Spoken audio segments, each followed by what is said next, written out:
What's up, everybody? Welcome to Chaff. This is episode number 169. My name is Zach. I'm one of your hosts, and joining me as per usual, Ben Fisher. What's up, dude? Not too much. I'm starting to enjoy WOE a lot more. I may have been a little sour on it, and I'm big enough to admit that I think it's because I went 0-3 at pre-release. I think it's growing on me a lot. I will say the sealed environment and the draft environment do feel quite different this set.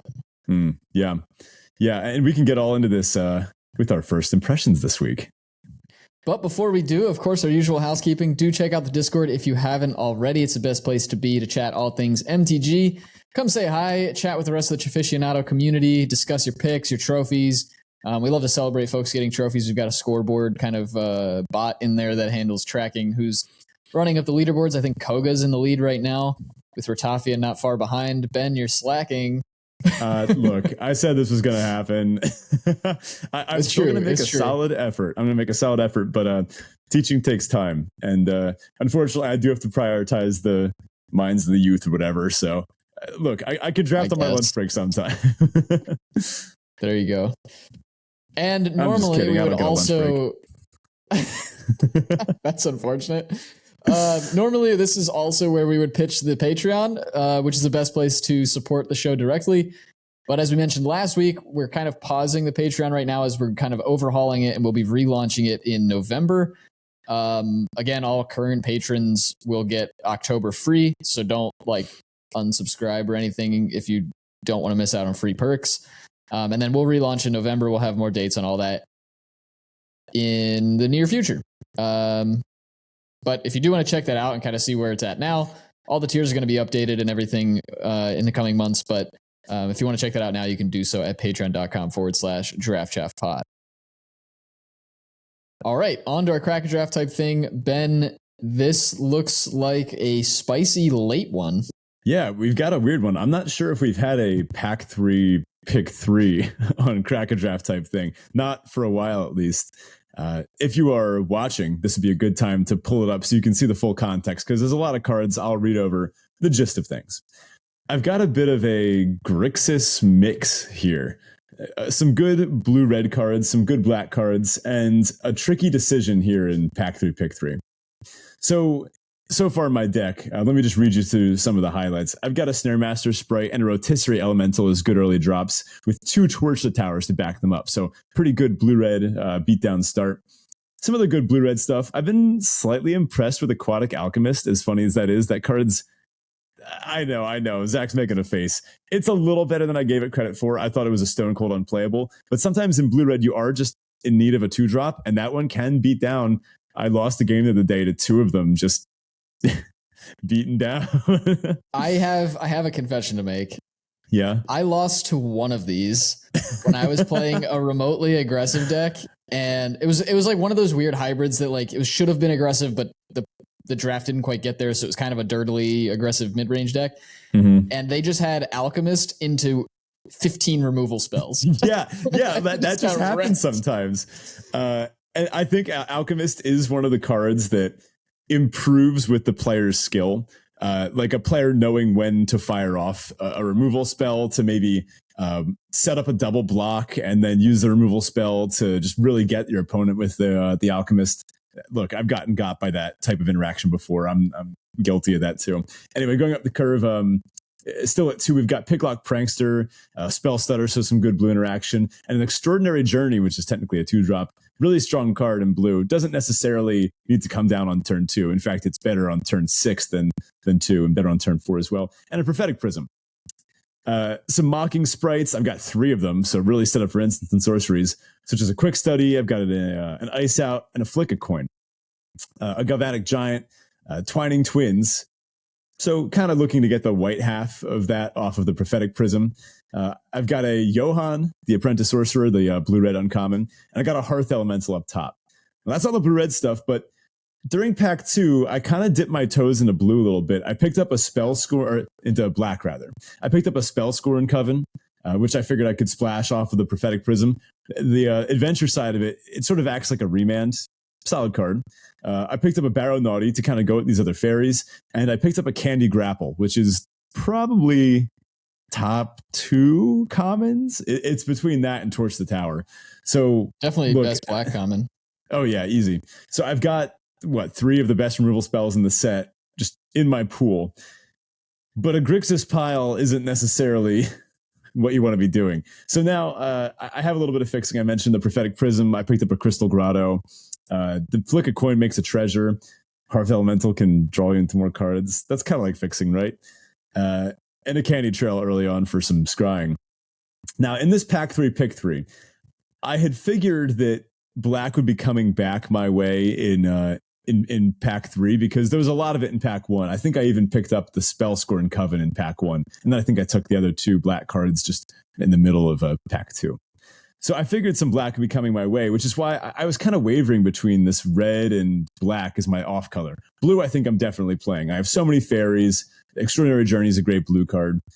So now I'm kind of put to the test.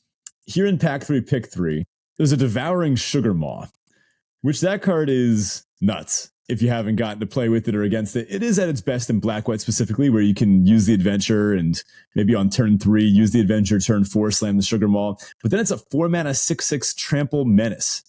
And yeah, you have to bargain to keep it untapped, but that's not that big a cost, right?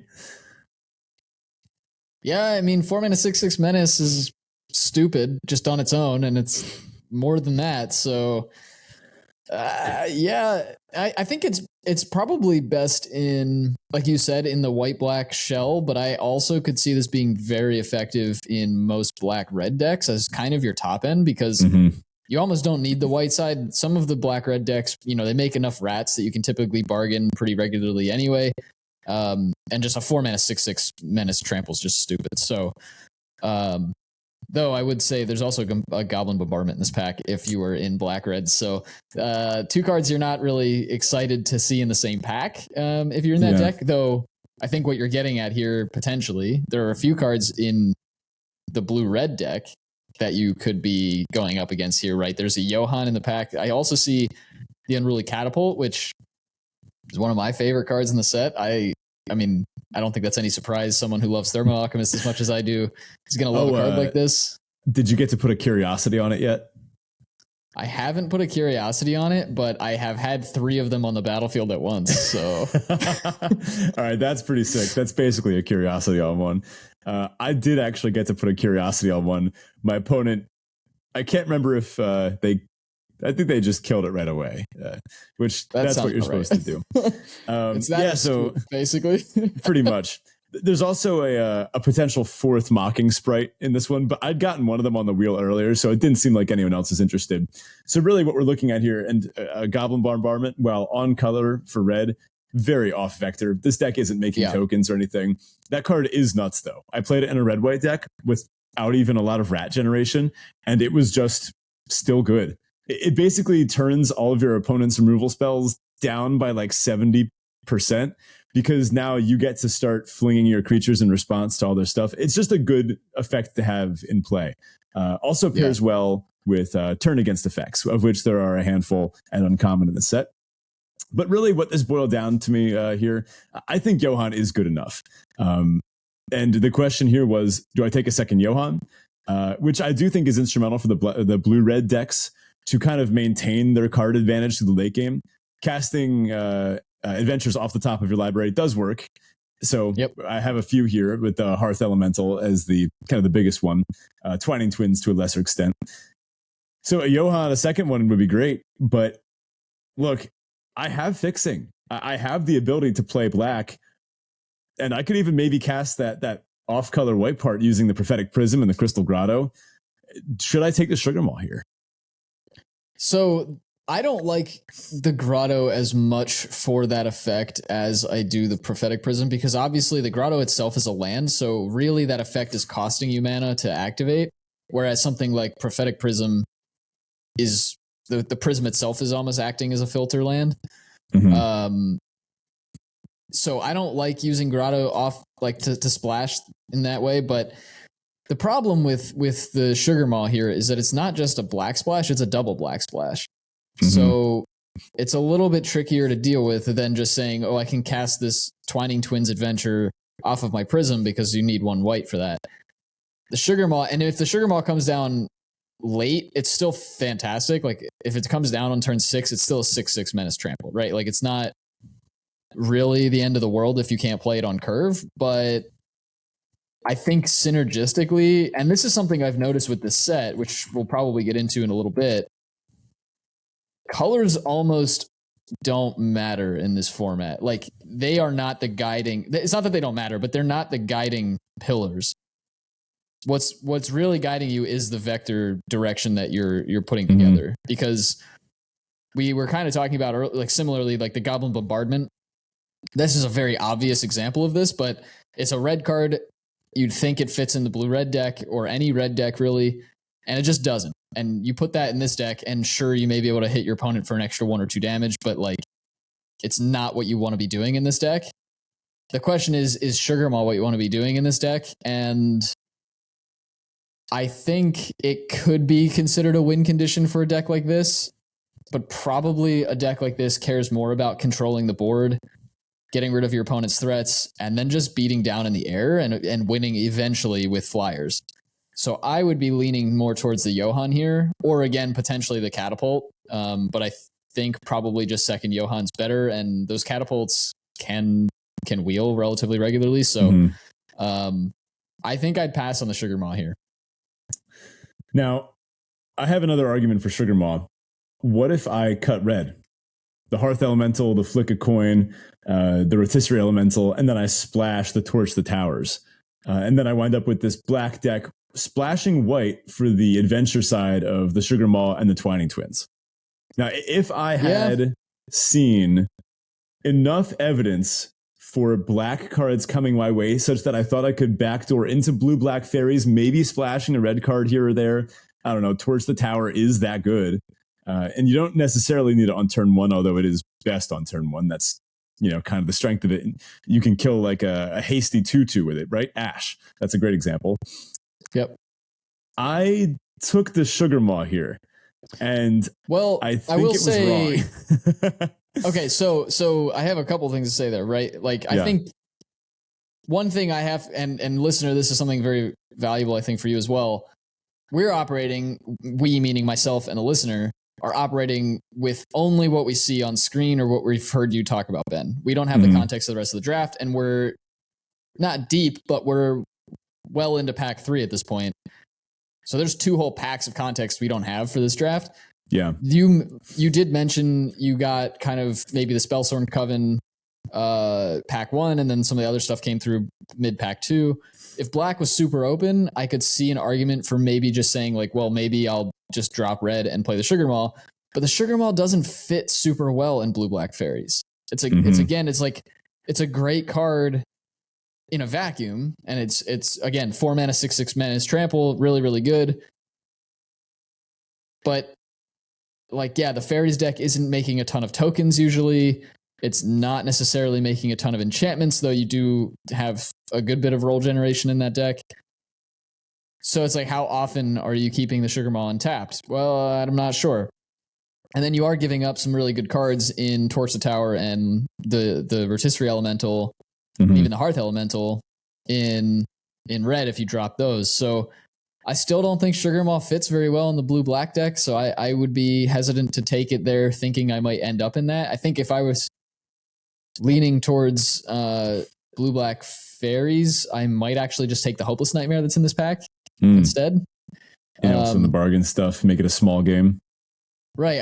I really think Sugar Maw is one of those cards that, while phenomenal, is only phenomenal in a very specific vector, and I think that actually is a theme across the whole set. There are such narrow vectors in this set, and while there are, I think, more than we're used to seeing, if you veer off of any of those vector directions even a little bit, your deck plummets in viability. So I don't know that it's worth trying to jam the Sugar Maw in. I'd probably just stick with the Johann, keep my tight red-blue thing, and maybe end up in blue-black fairies, but no, I don't think I'd be that disappointed to not have Sugar Maw if I was in that deck.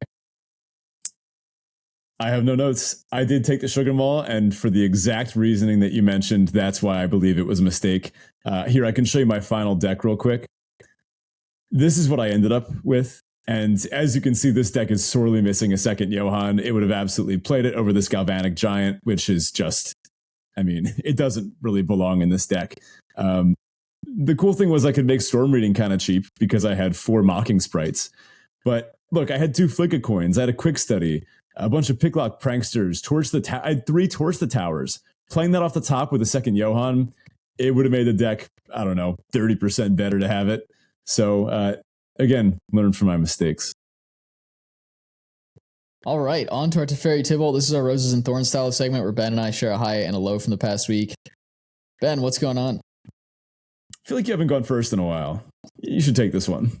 All right. For my Teferi, I am getting back into sort of a morning routine. I think I may have mentioned a few episodes ago that my morning routine got kind of shafted this summer, and I basically didn't have one at all. And my morning is when I get all of my most productive stuff done. So without that, my day's productivity kind of plummets. Finally getting back into that, which is great. And I have a big trip upcoming.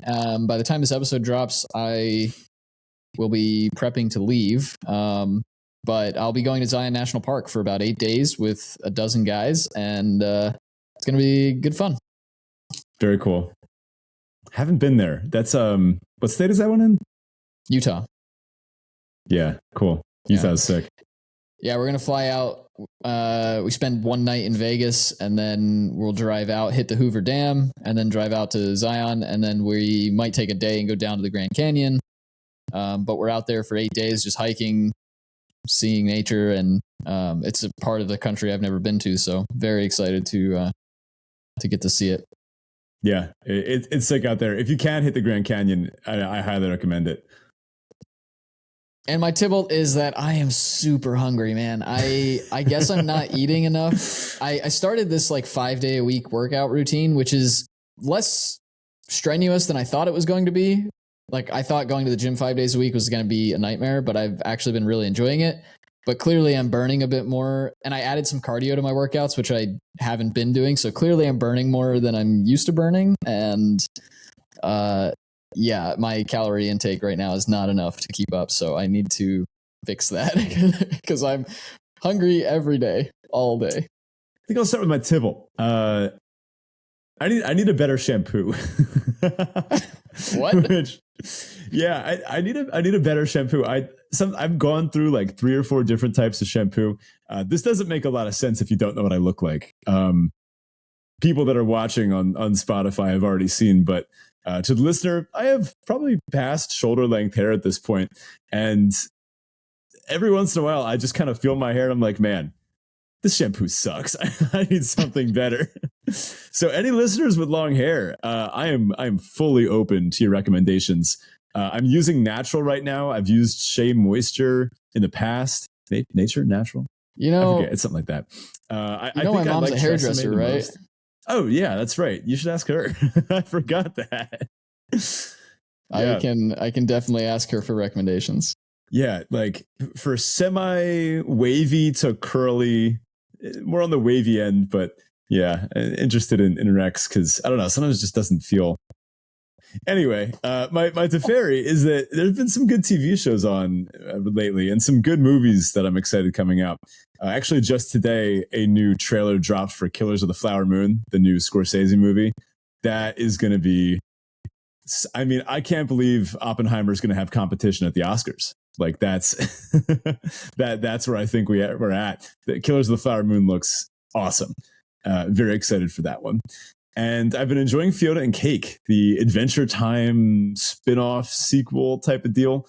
If anyone is watching that, let me know what you think of it so far in the Discord, because I've been enjoying it. Adventure Time is look, you grow up with a show, and when it ages with you in such a great way, that one's an all-timer. So happy to see that they've done good stuff with the source material. All right, on to our listener question of the week. And this week, Ratafia asks, or really says, I guess, we've seen Wizards reprint a number of cards in bonus sheets lately.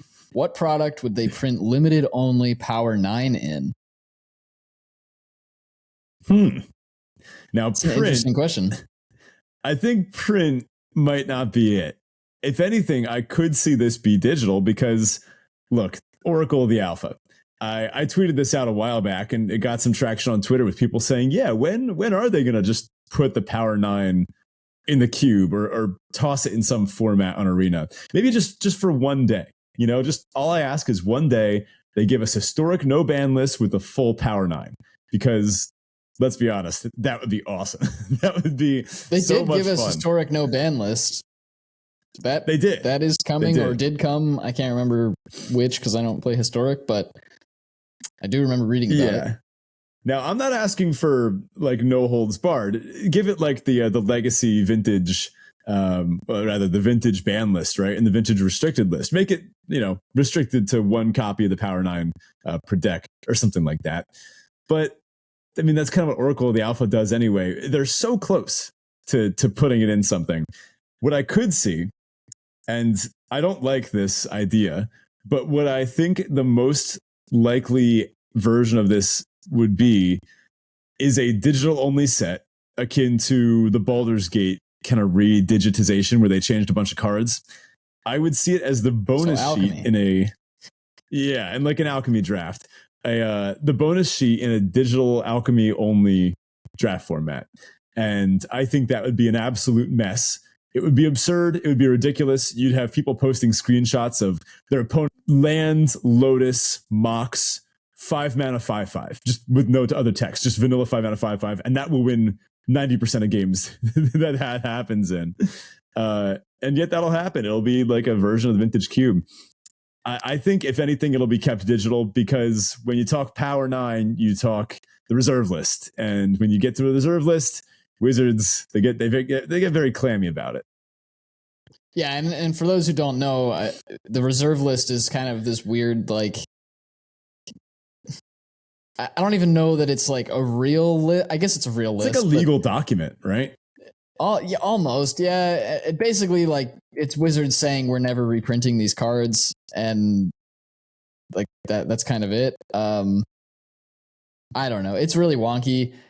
Though Vertafia asks about it in a limited capacity. So I don't think you would ever see this in like a bonus sheet, because I don't expect Wizards to ever print a set that actually comes to print in paper with a different bonus sheet or different cards in it on digital. Mm-hmm. I think the most likely would be that they just add it to the Arena Cube, and there's no problem with that at all, because that's a Phantom draft. You don't keep the cards. What doesn't impact any of the other formats. I'd be in for that. It's essentially getting us just closer to Vintage Cube on Arena, which they should do anyway. Yeah, I would absolutely love an Arena Cube with the Power 9. I would take the losses to turn 1 Rekindling Phoenix, because every once in a while I would get the turn 1 Rekindling Phoenix or turn 1 Chandra or turn 1 like Lily even, or just turn 1.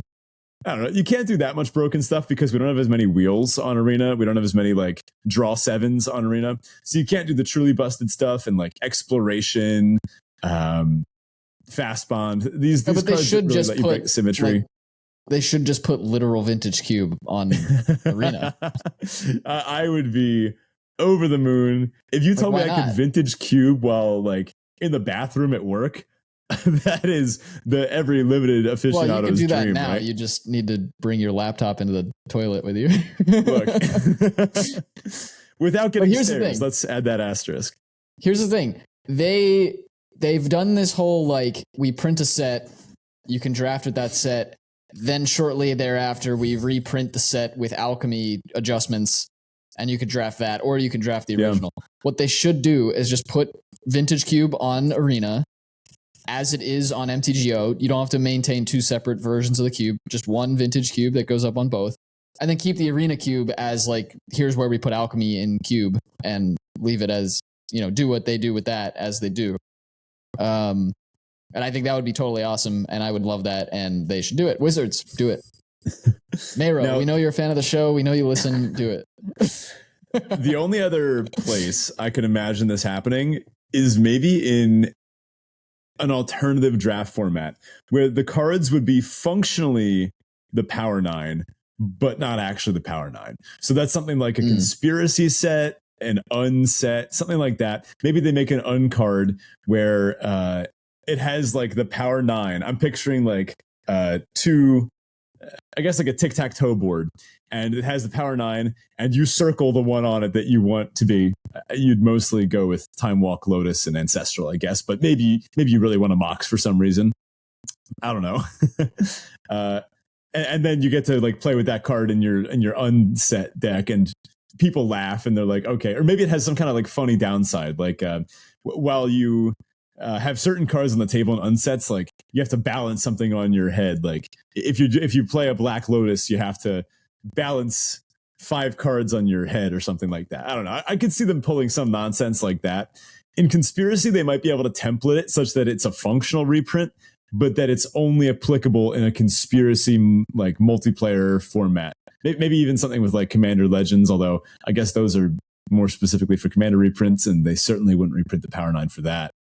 I don't know. What do you think? Any other potential ways they could sneak it in?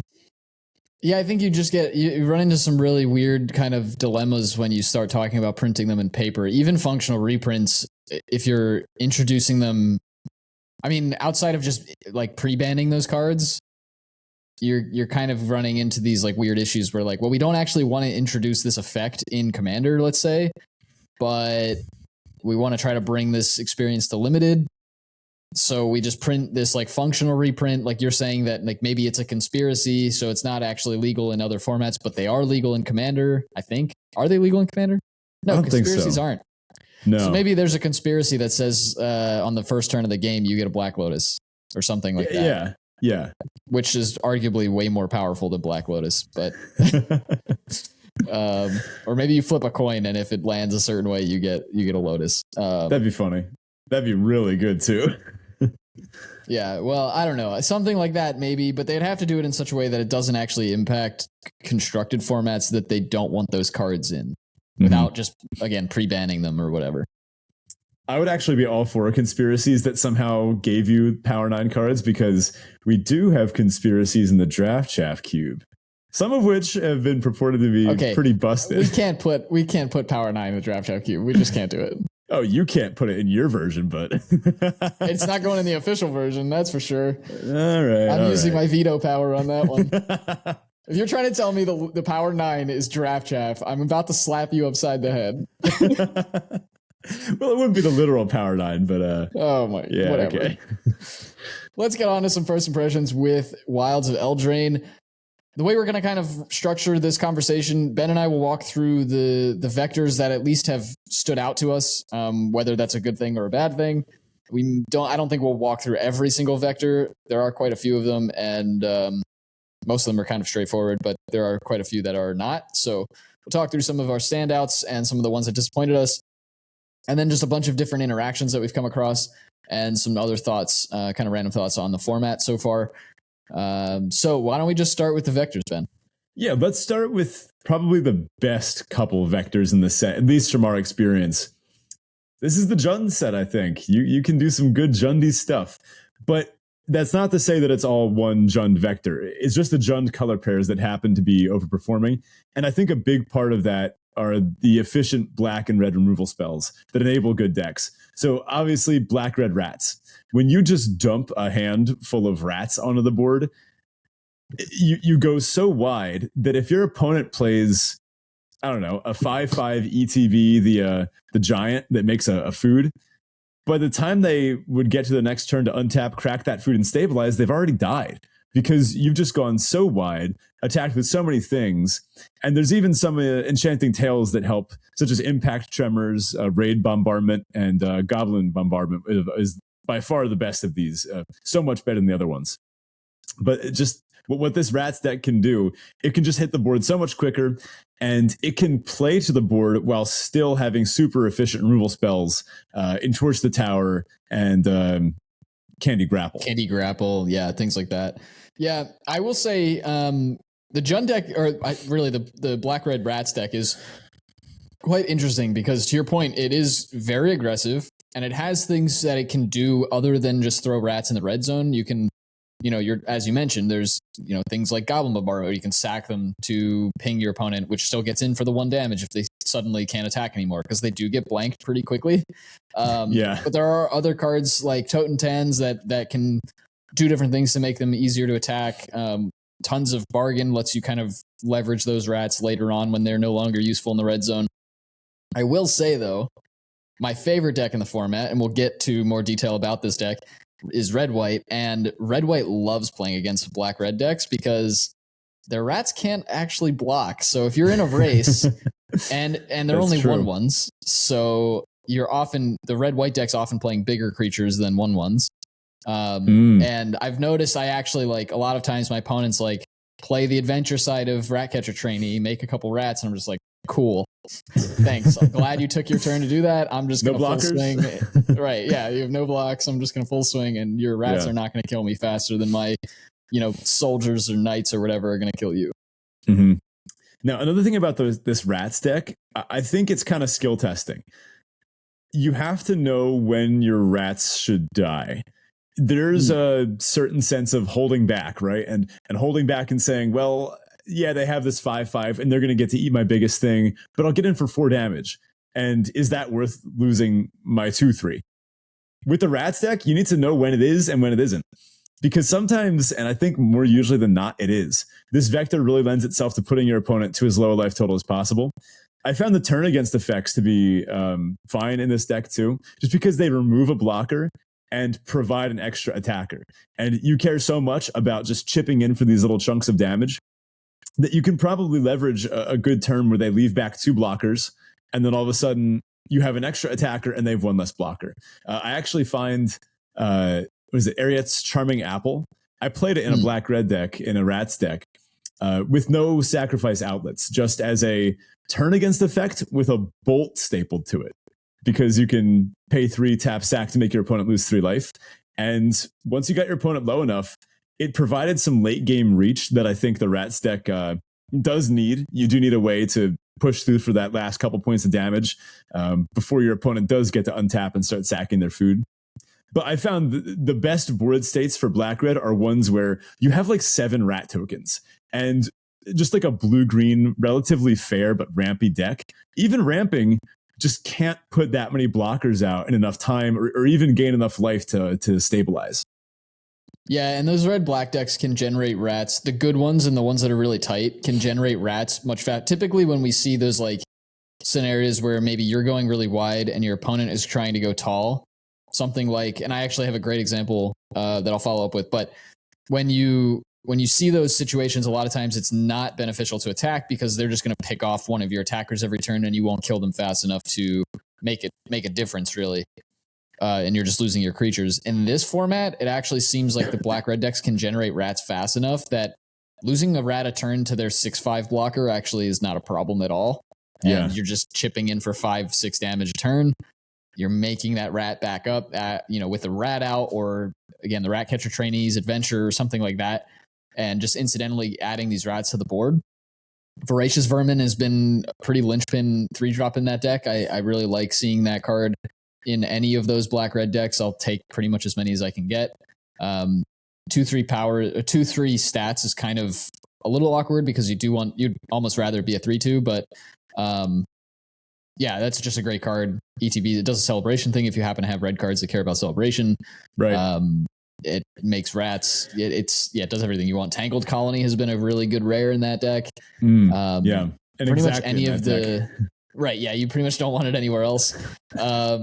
Lord Skitter, all of these they all do the rats thing. If it says rat on the card, it belongs in the deck and is going to perform pretty well, most likely.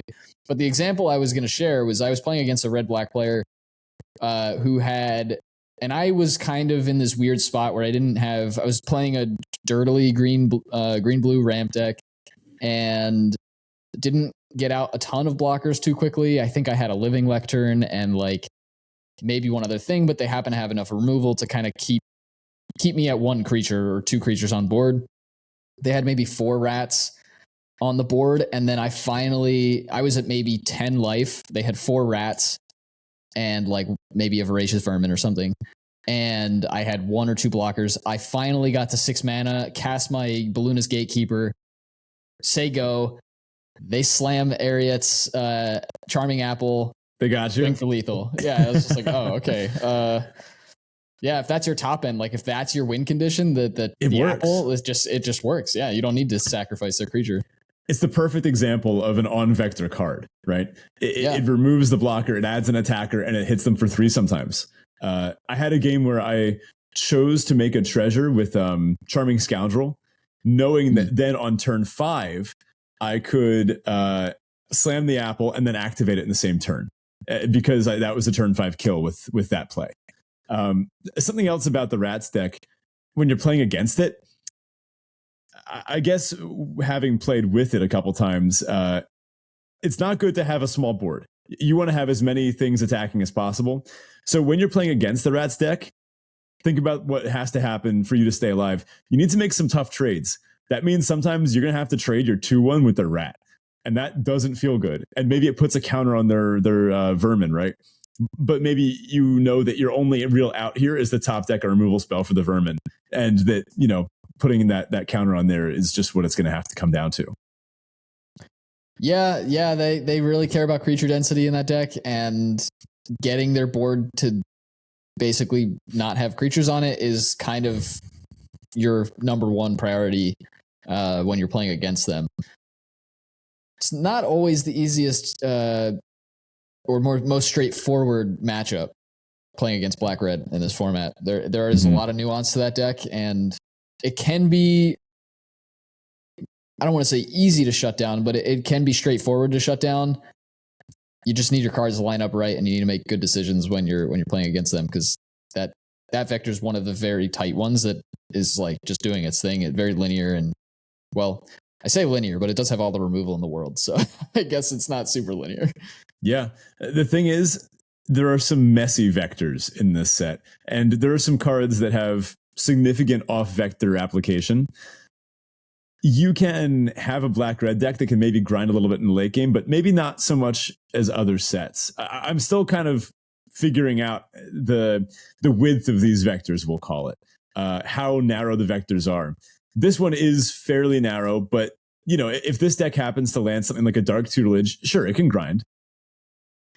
Yeah, it just gets outclassed, I think, though. Like, the Rats don't hold up very well in the late game. If your opponent can start playing big creatures, then eventually it just gets outclassed, because, again, they can't block. So it's not like you've got a bunch of Decayed tokens lying around that, like, well, I guess those couldn't block either. But, you know, you don't have a bunch of random tokens sitting around that are going to actually, like, stop your opponent's 6/5s and 4/3s and whatever from getting through.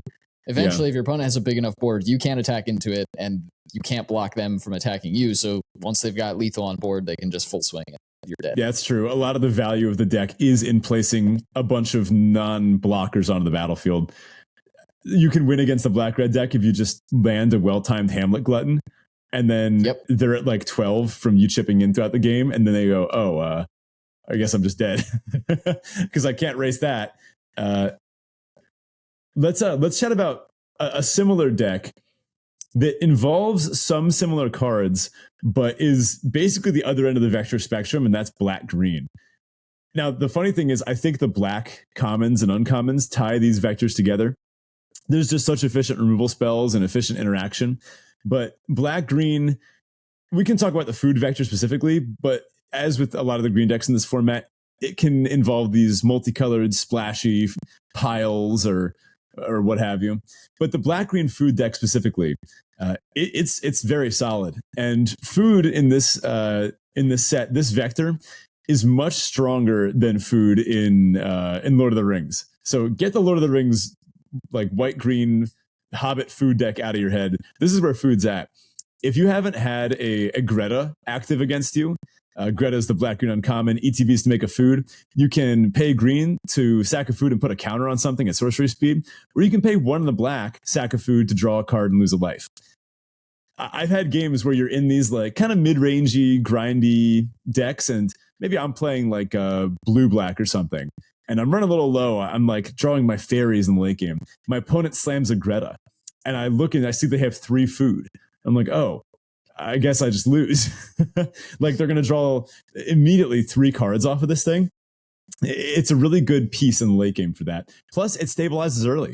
I used the Greta to trade off against a red-white deck earlier today, where they attacked me with a 3/1 mouse. I just put a Greta in front of it. I didn't care. I knew my late game would be so much better than the red white deck's late game that just getting me to it was worth the card out of Greta.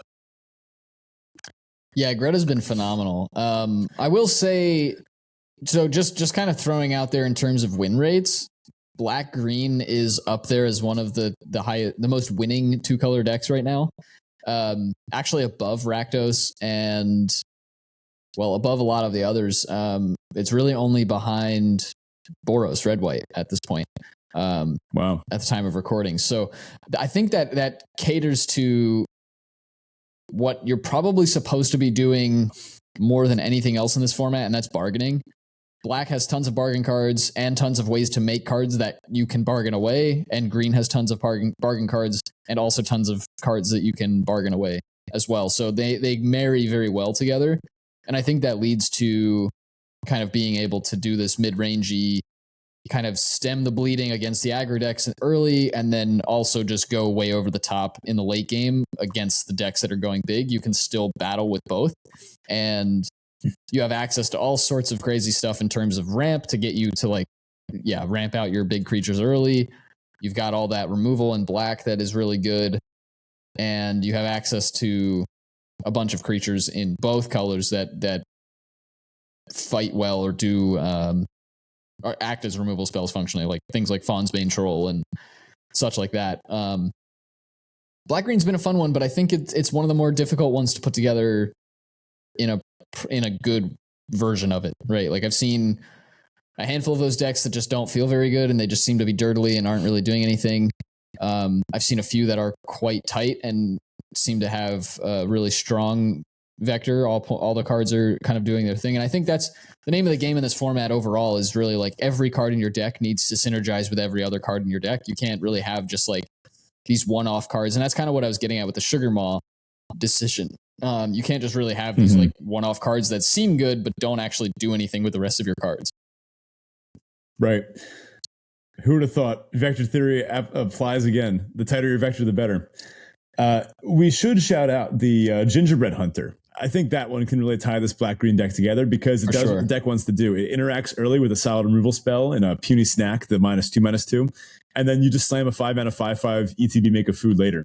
Sometimes when it works out, you end up just slamming the 5-mana 5/5. Maybe your opponent has a bunch of 1/3s, and there's no way to leverage that -2/-2. But this is one of the top 15 cards in the set right now on 17 lands. That's an uncommon, on par with some of the best rares in the set. So it's definitely a high pick, and it's also pretty easily splashable. Maybe if you're in like a blue-green deck, you can definitely splash that puny snack, or maybe if you're, I don't know, splashing green cards is always a little weird, but you can be in blue-black and splash this card. Now, at this point, I think we should address red-white, because currently the 4th best card in the set by game in hand win rate is Imodane's Recruiter. Imodane's Recruiter. Yeah, we did call this one as being pretty busted, and we were right. This card is awesome. It is just a giant heroic reinforcements. I still think we undervalued it in the format. I agree. Yeah, as like, good as we thought it was, we didn't know. We were pretty high on it, but it is so backbreaking in this format. I mean, the fact that you get to split it up over 2 turns, it generates those 2 attackers for you, which can also be bargained away if you need them to be. They help set up good blocks and attacks. Those things have vigilance. And then it just comes down again. So it's 3 bodies, buffs your whole board. They're just like, even with your opponent knowing the buff is coming, it's not enough. Yeah, they just can't do anything about it. And those decks, I mean, Imodane's Recruiter is a finisher in pretty much every red-white deck. If you're not, basically don't pass this card. I got one pack 2 pick 6 the other day, and I was just like, stop. Like, I wasn't even in red-white, and I took it because I could play the white side, and that's just fine. Yeah, like if you're in blue-white, you would still take this card. You'd play the white half, and then you'd splash the red. I mean, I do want to see which maybe Sirkovitz can cook up some data for us about. I'm curious about whether playing the front half versus playing the back half, the adventure versus the regular, about the comparison and win rates between which you play first. But red white, I had one good red white deck so far. I feel like I've been leaning into a lot of the bigger food splashy decks, but I did get one solid red white deck, and just looking at the cards, it looks like such a pile. I'm playing like 2 mana 3/1s with like not too many abilities, these like celebrate things, just 1 mana 2/1 mice. And I'm like, there's no way this deck can put together wins in a modern limited format. And yet every single time it just does. You just can blaze over your opponent trying to do these slower things. When your opponent takes turn 2 off to play a Prophetic Prism and then turn 3 to play a ramp spell or something, or like a Saga that has minimal effect on the board, or even just like a 3/3, there's ways that the red-white deck can attack clean through it. And I think this comes down to something I mentioned in the format breakdown, which is that rolls are a sneakily aggressive mechanic. You don't see them coming. They're a permanent buff, and you get to pick where they go. And because they're all sorcery speed, doing them pre-combat gives you the ability to manipulate the battlefield into a battlefield where you have the most optimal attacks. So there's a whole sub-mechanic in this set just for making your attacks better. It does make sense that red-white will be able to leverage that the best, right? Yeah, and I'll also say red-white predominantly generates young hero rolls. And so there's like weird, dirtily, like, you know, the rats with celebration that become 3/3s, but are otherwise 3/1s, where young hero rolls so well because young hero only checks toughness. So you just like, you can just do some really nuts stuff with those cards. And sure, at some point the young hero rolls get a little awkward, but then you just bargain them away. And honestly, those decks, you're pretty much focused on playing like a typical red-white deck. You kind of want to go like 1-drop, 2-drop. But then on 3 and 4, you almost never want to play a single card. You either want to remove a blocker if that's the only thing you're going to do that turn, or hold up double spelling to trigger celebration, which is actually quite a bit easier to do than I expected it to be in this format, to be honest with you. And then you just turn 5, train some troops, turn 6, you just slam Imidane's Recruiter and win the game. That's just how it goes. What you mentioned about turn 4 being big, I've been more impressed with some of these junker looking red and white commons than I thought I would be. Merry Bards, for example, just the 3 mana 3/2. Surprisingly good. Yeah, ETB, pay 1 and you can make a young hero roll. Turns out young hero is so much better in these red white decks than I gave it credit for, that in itself makes this worth paying 4 mana for. It's a 4 mana 3/2 that puts this really good aura on one of your creatures. You get to pick where it goes. You get to leverage this double trigger, so you get celebration happening, which bumps up your other stuff, and then you can maybe put this on a flyer. I've also been impressed by the boon, Archon's Glory, the 1 mana white instant with bargain, and it gives 2/2, and you can give something flying lifelink. Now, this is a really good combat trick, just 1 mana 2/2. That'll do things. I have closed out games in red white just by using this to attack in the air for a couple, just as, you know, I kind of figured that's how this would work.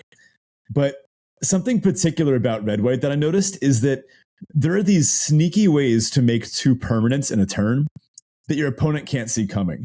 So Monstrous Rage, the red combat trick that gives a creature 2/0 and adds a monster roll to it. If you, let's say maybe it's turn 4, you play like a 3/2 pre-combat, and then you leave a red up, and you attack with your creatures, right? Maybe you attack with a mouse at a celebration. Or maybe there's the 2 mana 2/2, where with celebration it gets 1/1 and trample, the Merry Revelers, whatever it's called. If you attack with one of those, and you have this Monstrous Rage up, and you have 1 ETB already, then when you make that monster roll token, that gives you your second permanent entering, right? On a combat trick that your opponent probably doesn't see coming, because opponents, they'll usually think about the usual combat tricks, right? Oh, like red, it gives 3/1. Yeah. But what they might not realize is that they're making that extra permanent too. So you can get in for like 7 points of damage out of nowhere if they just don't see it coming. And sometimes you just fire it off when you know they can't block, or they don't have any blockers up, or they're tapped out. And you just get in for like 5 extra damage off of one of these dorky little 2 mana 3/1s or 2 mana 2/2s, just by kind of leveraging these instants that make permanents, right? On the flip side, there are also permanents that make instants in adventures. So I found looking at my land spell creature ratio to be very interesting in this format. You really have to dig deep. You could have a blue-red deck with 15 creatures in it because so many of those creatures have adventures on them. You could have a red-white beatdown deck with only 11 creatures. Maybe you have 3 copies of the Hopeful Vigil, right? The enchantment that ETVs to make a 2/2. Or maybe you have other weird things like Monstrous Rage, which sneakily make an extra permanent. This makes the celebration mechanic play out a lot better than I expected. And it's pretty trivial to do it. Although I will say my opponents always seem to have more luck having celebration online than I do. But that's just magic, right? Yeah, I guess so. I agree though. It is a lot easier to set up celebration than I originally gave it credit for. And then you have cards that are like, well, I guess not the most efficient things to be doing. Something like stockpiling Celebrant is just gonna be great. Like bouncing your Hopeful Vigil with the stockpile Celebrant is just phenomenal. Like you just feel really good doing that because you can almost always play them in the same turn, trigger all your celebration stuff. That feels a little awkward because you're playing 3 permanents that turn, but whatever.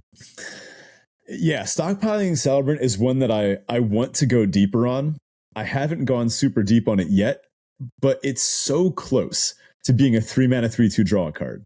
And that is basically my favorite card. I love that kind of thing. A white creature that draws a card on ETB. And in the right deck, this does. You can use it to get back like a Prophetic Prism. You can use it to, maybe the most brutal is with Princess Takes Flight. When you bounce that, it just leaves the creature exiled. We'll chat about that card in a bit. Princess Takes Flight is such a busted build around in some decks. Red-white, it is really performing well. And I want to keep drafting it and get some more reps in with it because I think I was undervaluing some of these cards that admittedly look bad on their surface. I think now I've had them recontextualized with slightly better format knowledge. I'd like to try some of these piles again. We should probably talk about its sad cousin blue-white though, right?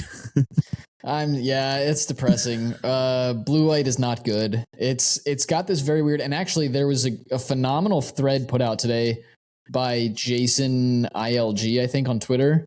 And Jason breaks down sort of why this vector didn't work out.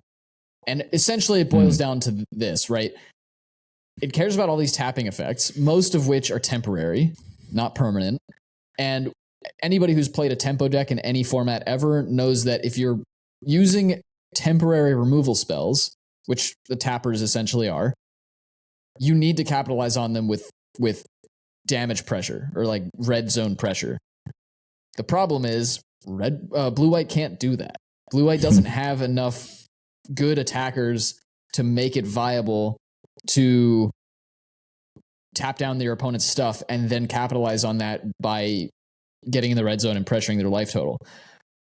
Most of your good, really the only good attacker in that deck is the Ice Rot Sentry, which is the 2/3 that you can pay 2 and it attacks to tap something down, and then it gets it becomes a 4/4, and it has vigilance.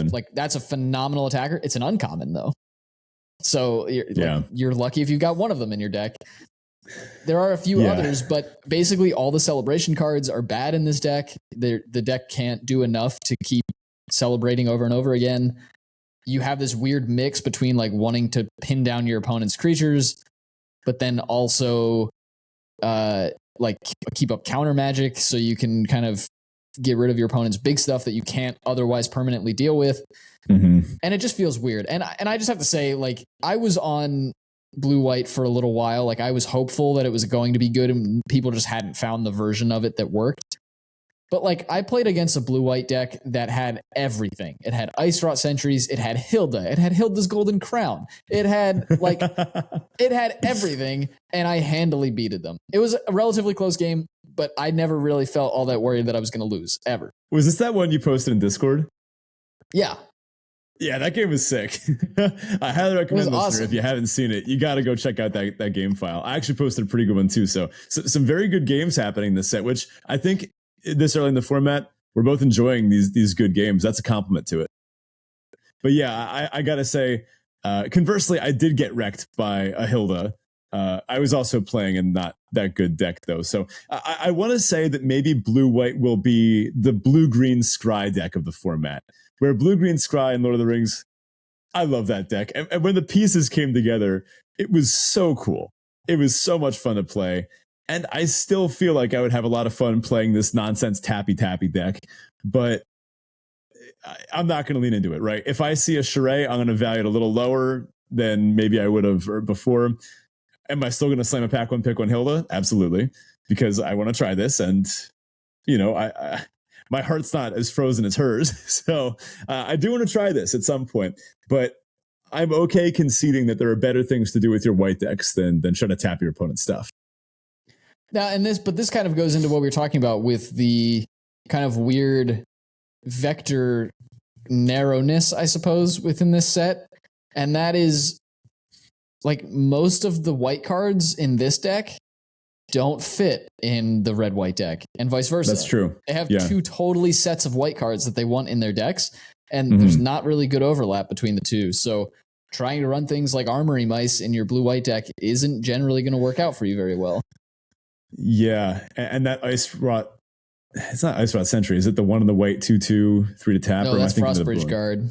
Frostbridge Guard, yeah. That you don't want that probably in your doesn't perform well. Yeah, I mean, it's just a 2/2. It can't grow. Sure, a tapper's fine, but 3 is awfully expensive. Yeah. How about blue-red spells? Have you gotten a chance to play this one? I did play a blue-red spells deck. It wasn't the optimal version of the deck, and it did quite medium, I would say. Like, it wasn't awful, it wasn't amazing, but there were definitely draws where I was like, oh man, I can't lose this game. And there were some draws where I was like, well, I better hope to draw into whatever. But then, you have quick studies and Johann stopgaps and things to churn through your deck a little bit. It does feel like that deck really does want at least one copy of Johann, if not more. And you need ways to capitalize on the efficiency of your adventure spells and things like that to actually get your opponent dead. I will say the version of the deck that I played was the one that ran 3 copies of Unruly Catapult, and that's what won the game for me. Like, the catapults won the games that I won. I'm not really sure how the deck wins otherwise, so I haven't quite figured out how the versions that don't have catapults get anywhere. Funny enough, I'm actually a little lower on the catapults than I was at the start of the format. They're not performing very well data-wise either. They're performing fine, but I think what this deck can do, blue-red, there's a couple vectors within it. Blue-red, I've also seen this like hyper-aggressive spell beatdown deck, maybe backed up by like good adventures. There's also this like more blue-red control-y deck. I mean, Johann's a 2/5, right? That thing's not beaten down anytime soon. You're winning the game by going super big, and then you're winning with like a Hearth Elemental and just outvaluing your opponents, and then eventually landing a finisher, maybe even like a 3/4 flyer, something along those lines. Now, funny enough, I think the what's it called? The Apprentice's Folly, which you can kind of pick up at uncommon level, because it feels like one is opened every couple drafts, and basically nobody wants it except this one specific type of blue-red where you have access to bargain cards. That would be stuff like Johann's Stopgap or Torch the Tower are the best of the deck. But there's other ones. There's the one, that one wizard you can get that like snap cast something back to your hand. Or I don't like the one that puts a cursed roll on one of your opponent's things. But hey, if you're playing best of 3, sideboarding that against 6/6s is fine. Yeah, the Diminisher Witch is one that I was higher on at the beginning of the format, but does come down for me, especially in those decks. It's a 3/2, which is like fine, but those decks don't typically want to be too aggressive, and putting a curse roll on something, yeah, it can be useful, but you really, in those decks, you want the Tome Seeker, the one that gets back instants and sorceries. Yeah, that's the one, the Tome Seeker. So this Apprentice's Folly, that's the 4-mana rare saga. When it ETBs, you make a token that's a copy of a non-token that you have that doesn't share the same name as something else. You get a copy of something you haven't copied before. You can make a copy of one of your creatures, and it gains haste. Cool effect. That's the first 2 chapters, and then the last chapter is you sack it, which is why I said it's good with bargain. You sacrifice the reflections and the folly. So if you can bargain it away before then, you get, I don't know, a couple 3/3 hasters or whatever the best thing on your board is. It's not legendary, so you can even make multiple Johanns or multiple ever other rare you can get. I like this card a lot in particular blue-red decks, and that's the kind of thing that does help you go over the top in the late game. I mentioned Hearth Elemental, that also fulfills the same role. Even sometimes the discard spell, the format, the one in the red, put a wicked roll on something, discard a card, draw 2. Even that's fine. But I found what really makes the blue-red deck tick is Flick a Coin. This card is sick. I love coin flicking. This card is really cool. That's the 2 in a red, deal 1 damage to any target, draw a card, make a treasure.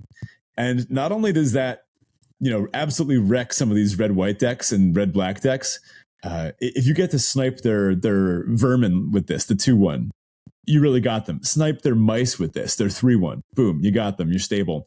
It ramps you with the treasure, and it helps you splash off-color cards.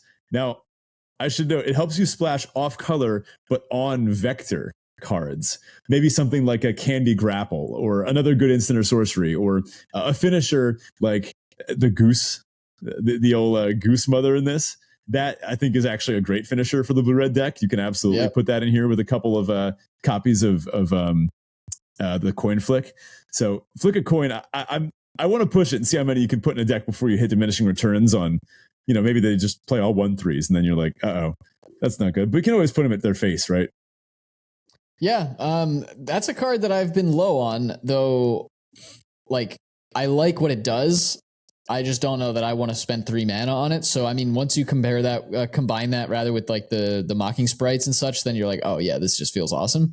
It does a lot, and I think it is pretty useful. I probably should be putting more of them in my blue-red decks than I am. So I definitely will keep that in mind as I continue to draft the format.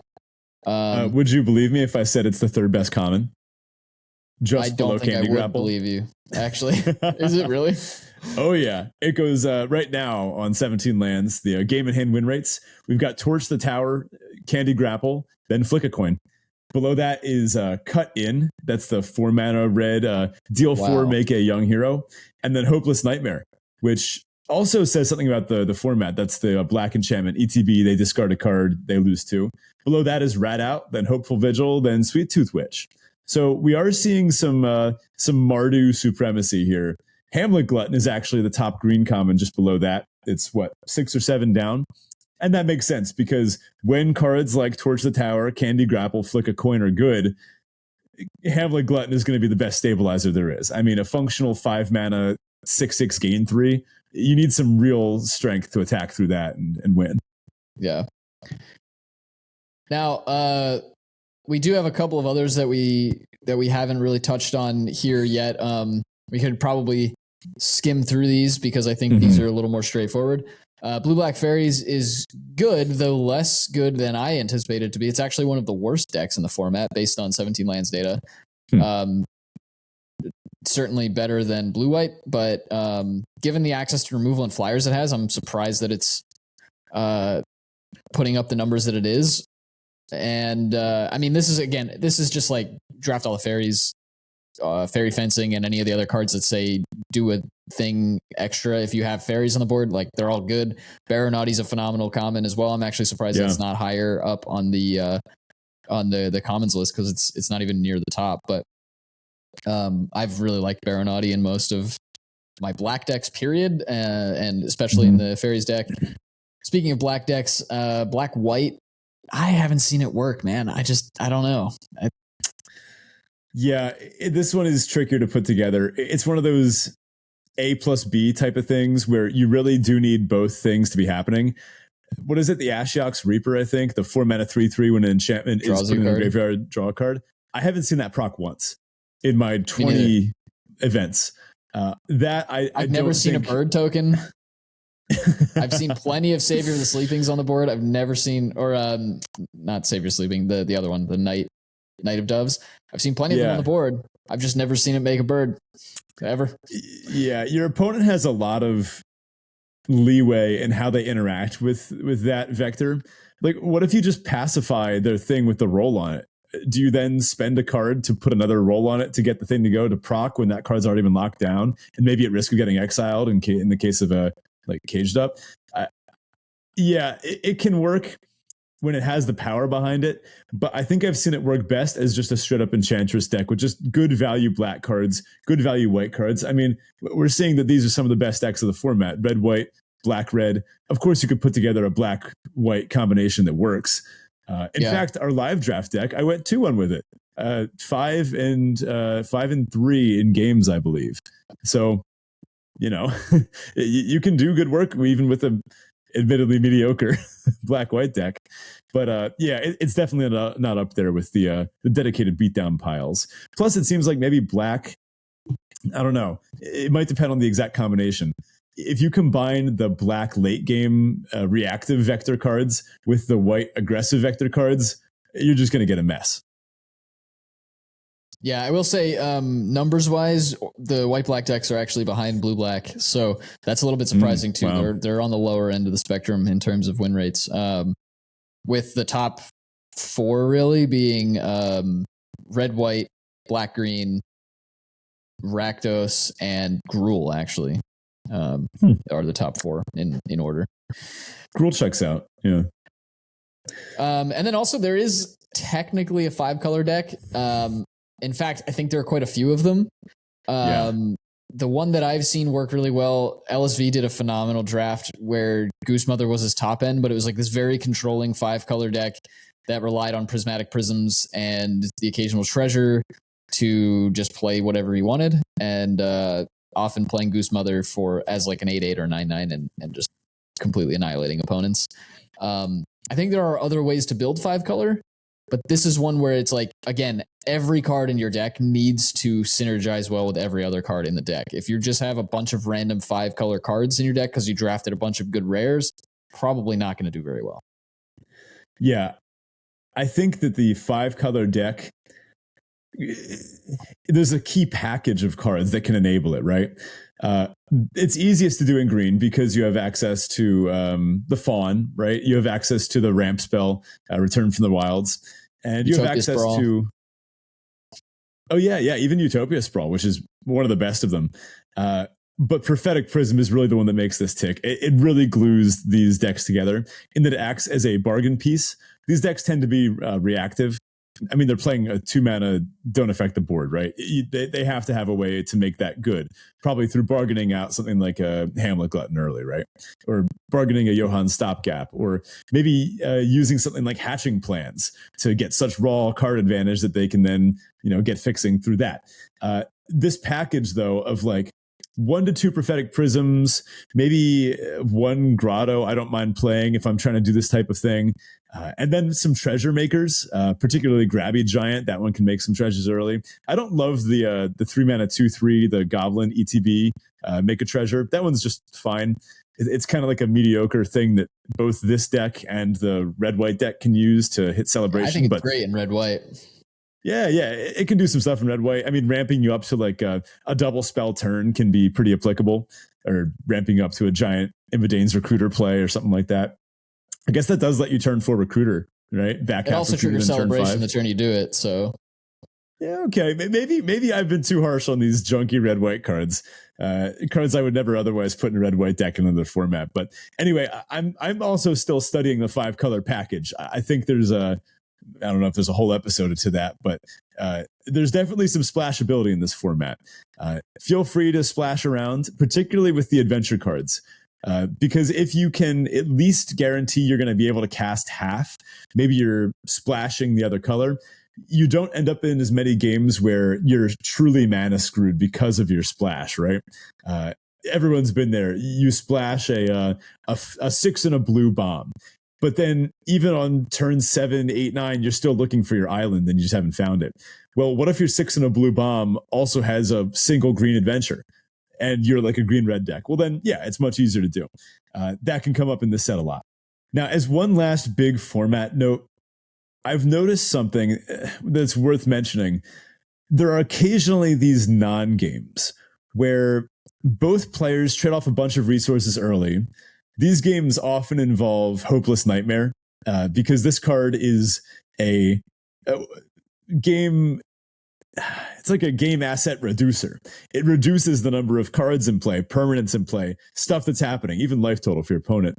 And it reminded me of a great article by Sam Black, titled, I think it was Elvish Visionary versus Elderfang Disciple, The Nature of Card Advantage. So Sam Black makes this point, and I actually wrote a similar article about this too. Maybe we can link both of these in the show notes. This idea that there are these big games in Magic where both players are drawing tons of cards and spilling things out onto the board and just dumping hands full of resources. And then there are these small games where things trade off early. Both players dump their hand, but then don't really reload and kind of rely on top decking quicker than otherwise. Maybe you only have 4 lands in play. Now, some decks perform better under small game circumstances. For example, Black-Red. Black-Red is perfectly happy only drawing 4 or 5 lands over the course of the game. It means they probably drew all their 1, 2, 3 drops, right? And that's good for them. Whereas the Blue-Green deck is perfectly happy to play its 7th land. The Red-Black deck is not. So the Blue-Green deck will, quote-unquote, vote for bigger games when possible. Now, I found the discrepancy to be when the Black-Red deck plays against the Blue-Green deck. Sometimes you'll get a non-game where the Black-Red deck just plays its small games so quickly and so efficiently that the Blue-Green deck never even stood a chance. Sometimes you'll have a Blue-Green deck that ramps so efficiently, the Black-Red deck never stood a chance. They had ramp and card draw, maybe a good rare, something like that. And I think what this highlights is a bit of a format meta, which we don't always see. It means that there are these hyper-assertive decks, these hyper-reactive decks, and as with usual metas, the hyper-assertive deck will be pretty good against the hyper-reactive, or I guess, saying hyper-reactive implies that it's able to sufficiently deal with it. The long game decks. I mean, that's just kind of how it works, right? Like aggro beats control, mid-range beats aggro, control beats mid-range, and then combo it's in there somewhere. I've noticed a similar thing to that. If I'm playing red-white and I see my opponents on blue-green, I'm like, okay, I can beat them down fast enough to get through. But if I'm playing red-white and my opponent has like a good black-green curve out, then I'm like, ooh, they've got this good mid-range deck. They have a lot of food. I'm not feeling as good about this one. Have you seen something similar while playing?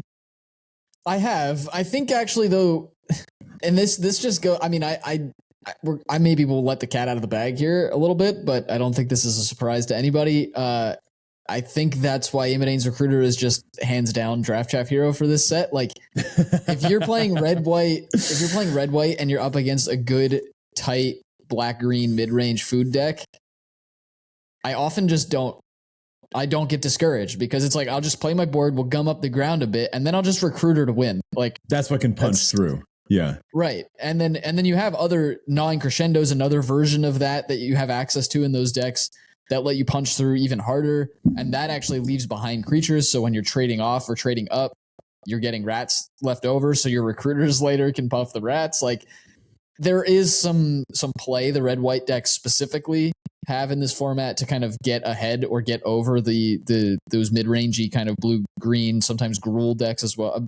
Black green and Gruul decks. That said, I don't know that black red quite has the same, even though those cards are red, their creatures are generally on the smaller side. So like your 1/1s punching through those bigger creatures, even with something like Gnawing Crescendo or Imidane's Recruiter, a little bit harder than your 3/1s punching through, right? So there is some back and forth of that, but I think all of those pieces are in red. So if you do have a tight vector on the small game side, I think there are ways in this format to punch through the bigger things that otherwise would stop you up. The other versions of like, I guess, slightly aggressive decks, you could argue that black blue is kind of an aggressive-ish deck. It's more tempo-y, I would say, really, but flyers, of course, just go over everything. So that's when in doubt, flyers, I guess. Yeah. Is kind of my draft philosophy, but yeah, I agree with you. I do see some of that kind of dichotomy between the different decks, but I think there's a lot in this format that actually lets you play in and around those things from both ends of the spectrum. The ramp being so efficient in this format with things like Utopia Sprawl and like the Root Rider Fawns, which are 1/3s that tap, like they're not your typical Llanowar elf that just gets run over. 1/3s are solid blockers in this format. and they act sort of like birds of paradise as well because they can filter your lands. So you heard it here first. The fawn is functionally a birds of paradise. Did you see my tweet the other day? Which one? I said that I said stab wound is basically true name nemesis. I did see that. Stab wound MVP of this format though. Love that card. I probably take it too highly and play it too often, but I've already said my thoughts on it. Well, we did have a section for this episode on interactions that we really like. I don't know, Ben, maybe if we want to just like give one or two because we're running up to quite a long episode here. If you want to see a lot of really good combos, Sirkovitz had an awesome thread on Twitter that kind of broke down all of the major 2-card combos and I think some 3-card combos even in the format. So we'll just put a link to that in the episode description. But yeah, Ben, is there any combo that you kind of want to just shout out before we kind of wrap up the episode here? Yeah, let's chat about Princess Takes Flight. This card is, man, if Imidane's Recruiter wasn't going to sweep Draft Chaff Hero, it'd probably be Princess Takes Flight. This is going to be one of my favorite cards of the set for sure. This is the 2 in a white saga, ETB Exile a Creature. Chapter 2, you give a creature 2/2 in flying. Chapter 3, the exiled creature gets returned. So I have some notes and thoughts on how to use this card best because, you know, in what is it, Portal? I think. What is there? I think it's when GLaDOS is talking to you and she goes, "No, stop. That's not how you use that." I have that playing in my head when I see my opponents play Princess Takes Flight incorrectly. Here's some notes about it. First of all, if you can get it back to your hand or off the battlefield somehow before chapter 3, they don't get their thing back. That's the joke. It is a 3 mana, exile a thing, give +2/+2 in flying with no downside, and that is obviously a ridiculous card. So if you can bounce it to your hand using the Stockpiler or a Johann Stopgap. Johann Stopgap is kind of the ultimate combo because maybe sometimes it's best if you have the mana, you can bounce it back to your hand and replay it in the same turn. But you could also bargain it away to the stopgap. So it depends on what phase of the game you're at, how much mana you have available, or what your opponent's doing. Also, something with Princess Takes Flight. If you are able to, let's say you just run it out, right? And you don't know for sure that you have the bargain card in hand. You will have to do that sometimes. In red-white, you'll just do that some percentage of the time just to get their, I don't know, blocker out of the way. Unconditional removal is a way that, like you were saying earlier, you sometimes can punch through against those bigger, beefier mid-range decks. And this is that. It's unconditional exile. So what you can do is you can set an upkeep stop and you can go to your draw step and see, I've actually had it happen where my upkeep, I top decked the... Like Torch the Tower or something stupid? Yeah, like a Torch the Tower or the 1 mana 2/2 flying, and that's obviously a really brutal draw. And then you cast it before your first main phase. It does have to be an instant for this to work. As if you needed more of a reason to put Torch the Tower in your deck. Here's one. You can cast this, and then it'll sacrifice the Princess Takes Flight before your main phase. Something cool about sagas is they trigger on your main, not on your upkeep. So that little interaction, use that. Because, like I said, it has come up for me. I have gained win percentage by knowing that interaction there. And occasionally, you can actually use it to target your own creatures. I actually used it to target one of mine that had a pacifism on it. And in that case, I did actually allow it to fully resolve and bring my creature back. Something funny actually happened. My opponent tried to Grasp of Fate it, so that then the Grasp of Fate would have the Princess Takes Flight under it, and then it would have been a whole thing. I decided to save my creature by using, what is it, the Hilda's Kiss or whatever. It's the white that destroys an enchantment. I ended up destroying their O-ring in response. So it was a very funny enchantressy back and forth. This format definitely has some interesting play patterns to it. And I'm certainly not bored yet, and I'm enjoying it a lot more than I did during pre-release. So, well, that's good to hear. I'm glad that's the case. I'm enjoying the format as well. A couple of other like quick random notes.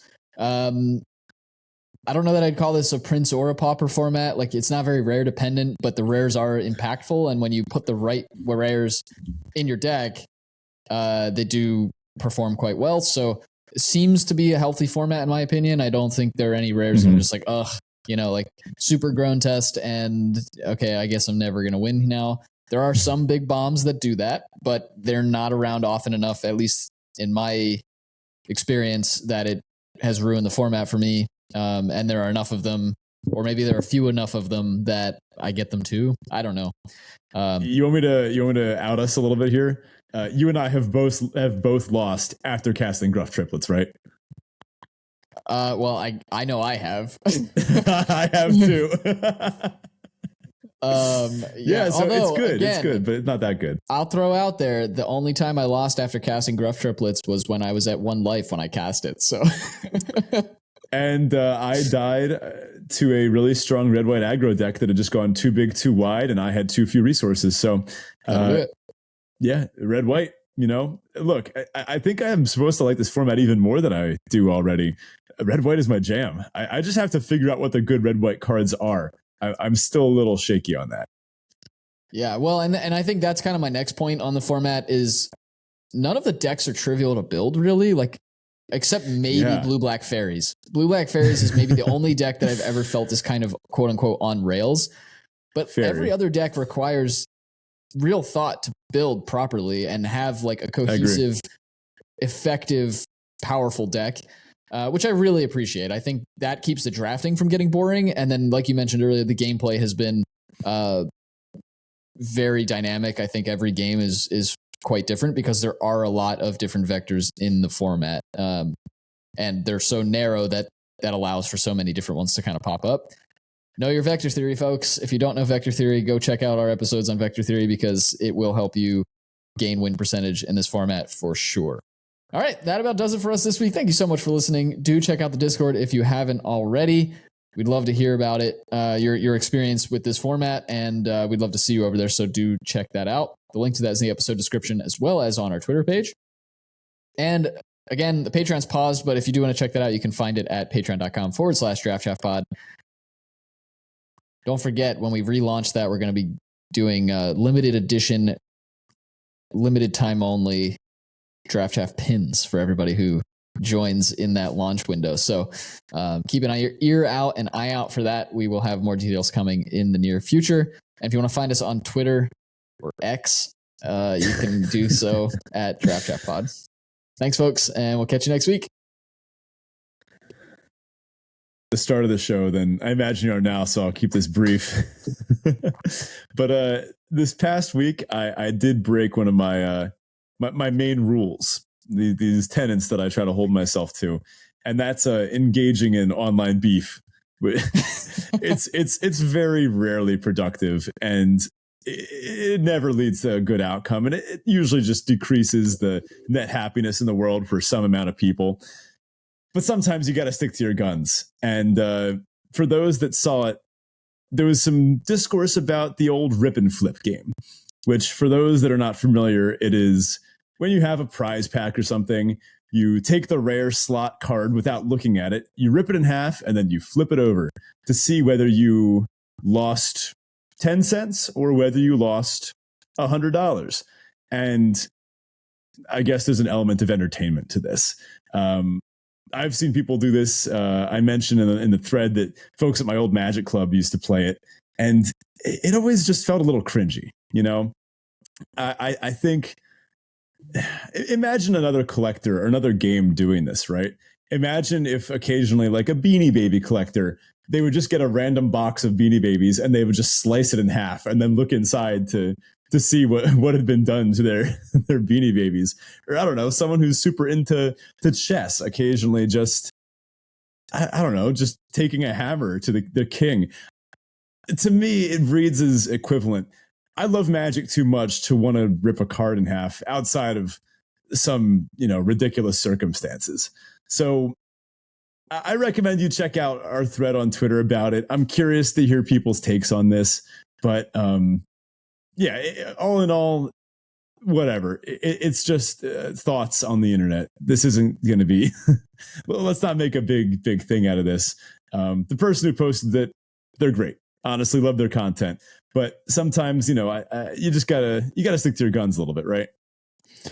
Yeah, I guess so. I think part of the discourse with that particular conversation was like, almost verging away from the rip and flip itself and more into it didn't actually go here, but the conversation could have gone here. To what degree or what limits are you willing to adhere to when it comes to content creation? And like, what's the line that you draw personally for your content, and what you are willing to do and what you're not willing to do? Some people are willing to go further than others. I think in the grand scheme of things, rip and flip is a very low bar overall in terms of like, what aren't you willing to do? You could do a lot worse things for the sake of content creation than ripping a piece of cardboard. That this is a super first world problem, right? But I think at the beginning when you started describing it, my thoughts on rip and flip are typically right. Like overall, or in a vacuum, I see it as like zero upside, net negative. There is nothing good about it. There's nothing added to anybody about it.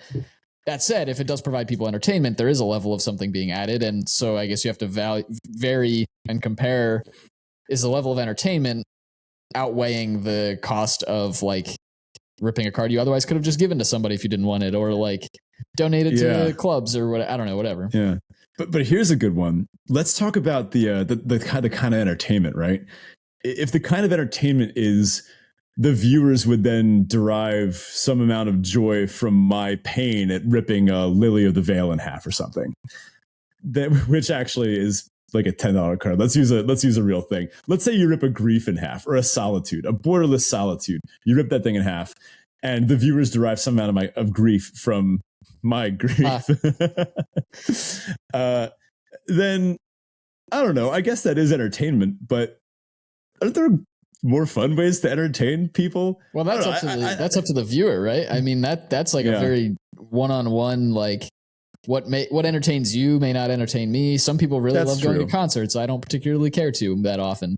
Like if you get entertainment out of watching somebody rip a card, and it may even be fun. I mean, like, let's be honest, a lot of content creators don't necessarily like, I don't know how hurt I would be if I ripped open $100 card. It would suck, but it's one of those like, yeah, this sucks, but like, okay, I'll move on. You know, like my life's not ruined or anything. It's not like that impactful, really. I spent let's not pretend this is like whatever.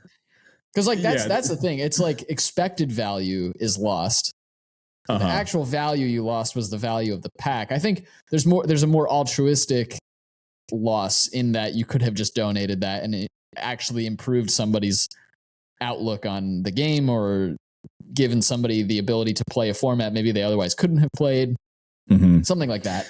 But at the end of the day, if you are providing entertainment to somebody, who's to say that like somebody getting a laugh out of that didn't completely turn their day around? You know, that's fair. You never it makes know. for a good story. I guess this type of discourse, I feel like it just spirals into nowhere. There's so many more important things. Remember, we're talking about a niche within a niche within a niche. I guess for my final thoughts on this, I'll leave it as I love Magic cards too much to rip them up.